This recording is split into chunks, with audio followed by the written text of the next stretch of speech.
Сәлем баршаңызға достар, сіздермен бүгін жасалу жолы өте оңай әрі қарапайым салаттың рецептімен бөлісетін боламын.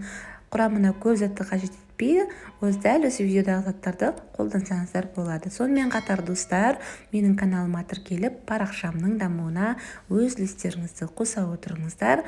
Ең алдыменен піскен етімізді дәл осылай соломка етіп турап алатын боламыз. Видеодағыдай көріп тұрғандарыңыздай дәл осы турап алған заттарымыздың барлығын шетінен ыдысымызға сала отырып орналастырамыз. Енді кезекте бізде жаңағы жұмыртқамызды қайнаған бәрінде соломка етіп турап аламыз осылай. Және де қиярымызды да дәл осылай соломка етіп турап алатын боламыз. Мұның орнына тұздалған қияр қолдансаңыздар да болады, бірақ та дәл осы қиярды қолдансаңыздар өте ерекше дәм береді, әрі салатымыз тәтті болып келеді. Дәл осы мен рецептімен жасауға сіздерге де кеңес беремін. Жеңіл әрі дәмді салаттардың бірі. Сонымен қатар достар, менің каналыма тіркеліп алыңыздар, және мұнда Instagram парақшама да тіркеліп алыңыздар. Сонымен қатар келесі кезекте бізде помидорымызды ішіндегі жұмсақ етін алып тастайтын боламыз. Етінің бізге мүлде қажет емес, өйткені салатымызды сулы қылып жібереді. Осылай ішіндегі жұмсақ етін алып тастап, сыртын ғана соломка етіп турап алатын боламыз.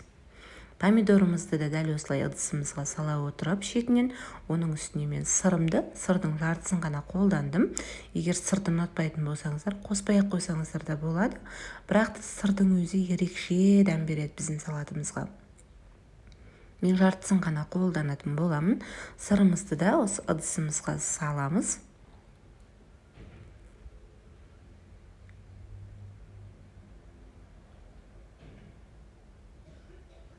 Жаңа жылға да алда келе жатқан дайындасаңыздар өте керемет салат.